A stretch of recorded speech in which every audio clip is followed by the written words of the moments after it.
الحمد للہ رب العالمین والصلاة والسلام علی اشرف الانبیاء والمرسلین وعلی آلہ وصحبہ ومن تبعہم بإحسان الی یوم الدین، اما بعد۔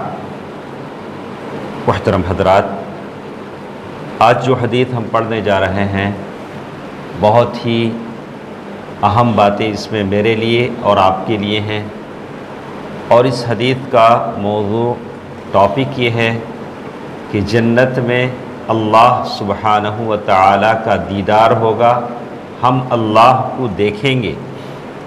اللہ تبارک و تعالیٰ کا دیدار مجھے اور آپ کو انشاءاللہ ضرور نصیب ہوگا۔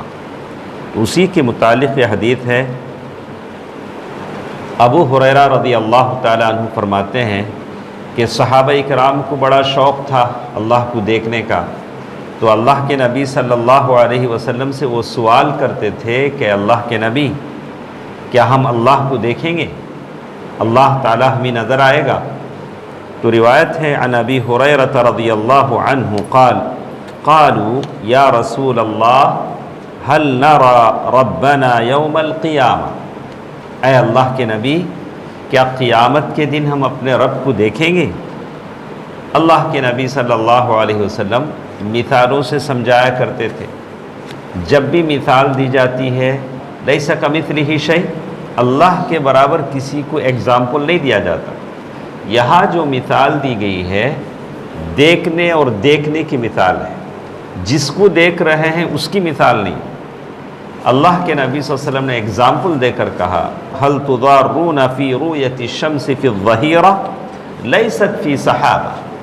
اللہ کے نبی صلی اللہ علیہ وسلم سے جب سوال ہوا کہ ہم اللہ کو دیکھیں گے، تو اللہ کے نبی صلی اللہ علیہ وسلم نے فرمایا کیا تم سورج کے دیکھنے میں تم کو دقت ہوتی ہے؟ جب سورج آسمان پر ہوتا ہے، کوئی کلاؤڈ نہیں ہوتا، کلیئر سورج دکھتا ہے، تو تم کو کوئی دقت ہوتی ہے سورج دیکھنے میں؟ قالوا لا، صحابہ کرام نے کہا کہ نہیں۔ فہل تضارون فی رؤیت القمر لیلۃ البدر لیس فی سحابہ، کہا کہ کیا تم کو چاند دیکھنے میں، جب مون جب 14 ڈیز کا ہوتا ہے جس کو لیلۃ البدر یعنی کمپلیٹ چاند جب ہوتا ہے، تو کیا اس کے دیکھنے میں تم کو دقت ہوتی ہے؟ تو صحابہ کرام نے کہا کہ نہیں۔ تو فوالذی نفسی بیدہ، اللہ کے نبی صلی اللہ علیہ وسلم پھر وہی قسم کھائی جو ہمیشہ کھاتے تھے، کہا کہ قسم ہے اس ذات کی جس کے ہاتھ میں میری جان ہے، لا تضارون فی رؤیت ربکم الا کما تضارون فی رؤیت احدہما، جیسے سورج اور چاند کے دیکھنے میں تم کو دقت نہیں ہوتی، یا اتنی دقت جتنی ہو سکتی ہے اللہ تبارک و تعالیٰ کے دیکھنے میں دقت ہرگز نہیں ہوگی۔ اللہ سبحانہ و تعالیٰ کو دیکھو گے، سورج اور چاند کے دیکھنے کے لیے بھیڑ بھاڑ دھکم پیل کرنا نہیں پڑتی ہے، کلیئر سورج اور چاند دکھتا ہے۔ تو یہاں دیکھنے میں تشبیہ ہے، جس کو دیکھا جا رہا ہے اس میں تشبیہ نہیں ہے۔ اللہ کے نبی صلی اللہ علیہ وسلم پھر فرماتے ہیں فَيَلْقَ الْعَبْدَ فَيَقُولُ، اللہ کے سامنے بندہ جائے گا تو اللہ تعالیٰ کہے گا اے فلاں آدمی، اللہ تعالیٰ پوچھ رہے ہیں، میں اور آپ اللہ کے سامنے ٹھہرے ہیں، الم اکرمک واسودک وازوجک واسخر لک الخیل والابل وادرکت ترأس وتربع، اللہ سبحانہ و تعالیٰ کہہ رہے ہیں الم اکرمک، کیا میں نے تجھے ہانر عزت نہیں دی؟ اللہ نے آپ کو عزت دی، الم اکرمک واسودک، کیا میں نے تجھے سردار نہیں بنایا؟ اپنے گھر کا سردار، معاشرے کا سردار، اپنے دکان کا بڑا، گھر کا بڑا، خاندان کا بڑا، اللہ تعالیٰ اپنی نعمتوں کو سے گنا رہے ہیں۔ وَأُزَوِّجْكَ، میں نے تیری شادی کی، شادی اللہ کا انعام ہے۔ ان لوگوں سے پوچھو جو اپنے دلہا یا دلہن کے انتظار میں گھروں میں بوڑھے ہو رہے ہیں، جن کو رشتے نہیں آتے ہیں، ان لوگوں سے پوچھو جن کی بیویوں سے جھگڑے ہیں، سالوں سال گزر رہے ہیں، وقت آتا ہے تو کھانے کے لیے تڑپتے ہیں، ہاں ان لوگوں سے پوچھو۔ کہا کہ وہ ازوج کا، اگر آپ کی شادی ہوتی ہے تو یہ اللہ کی نعمت ہے، آپ کی بیوی اللہ کی نعمت ہے، بیوی کے لیے شوہر اللہ کی نعمت ہے۔ وہ ازوج کا وَأُسَخِّرْ لَكَ الْخَيْلَ وَالْإِبْلَ، اللہ تعالیٰ بندے سے بھی کہیں گے میں نے تیرے اونٹ اور گھوڑے تیرے لیے بنائے۔ وہ زمانہ اونٹوں اور گھوڑوں کا تھا، اگر آج آپ کے پاس سائیکل بھی ہے تو یہ اللہ کی نعمت ہے۔ سائیکل بھی اگر آپ مالک ہیں سائیکل کے، یہ بھی اللہ تعالیٰ کی نعمت ہے، یا دو پیر صحیح سلامت ہیں تو یہ بھی اللہ کی نعمت ہے۔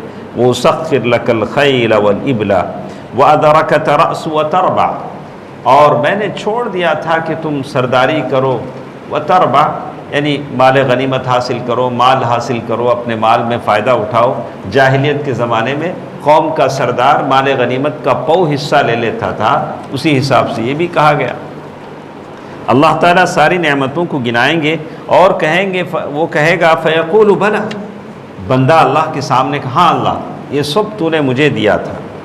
قال فیقول افظننت انک ملاقی، کیا تجھے یقین تھا کہ تو آج میرے سامنے ٹھہرے گا؟ آج تو مجھے سامنے تیرا اکاؤنٹیبلٹی، تیرا حساب و کتاب ہوگا، کیا تجھے تیرے مائنڈ میں تھا؟ فَفَظَنَنْتَ أَنَّكَ مُلَاقِي فَيَقُولُ لَا، بولا کہ اللہ یہ نہیں معلوم تھا، یہ نہیں معلوم تھا کہ مجھے تیرے سامنے کھڑے ہونا ہے۔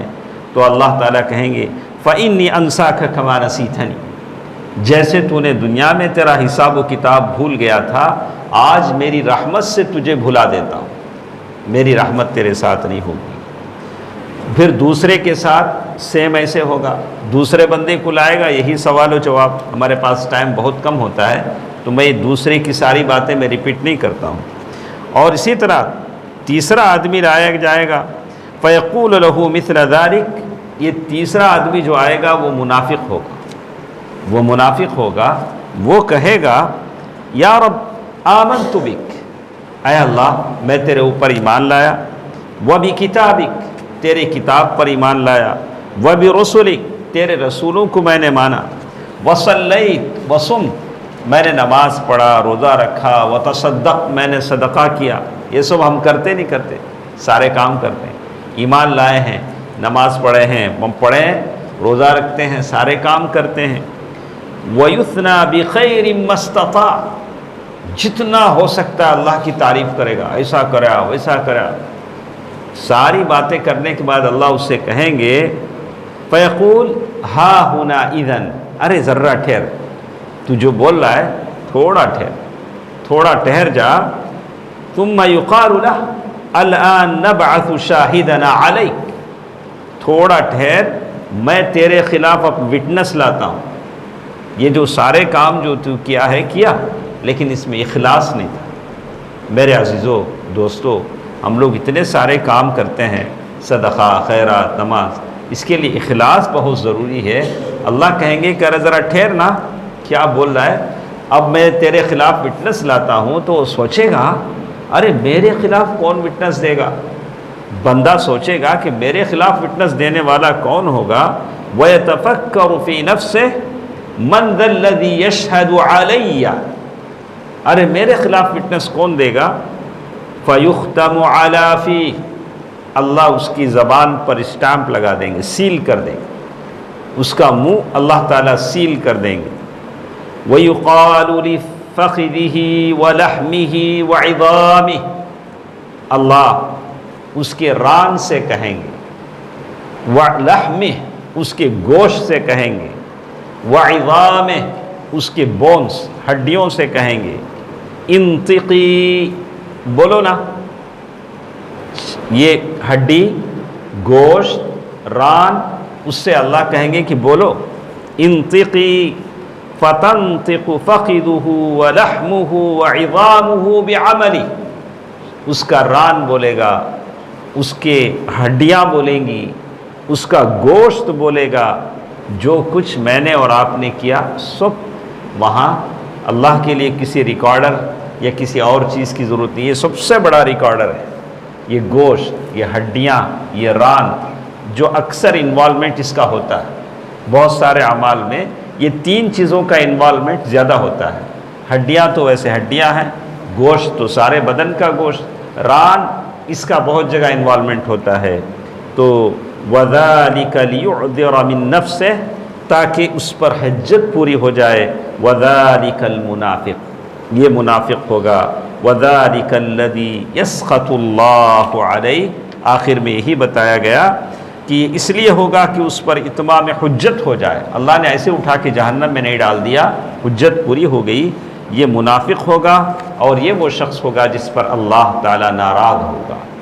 میں نے اپنی طرف سے کوئی بات زیادہ نہیں کہی، حدیث کے الفاظ آپ کے سامنے رکھ دیے، نصیحت حاصل کرنا میرا اور آپ کا کام ہے، اس سے پہلے کہ اللہ کے سامنے اس دن میں ہوں اور آپ ہوں، ہم تیاری کریں۔ اللہ تعالیٰ مجھے اور آپ کو توفیق دے، آمین۔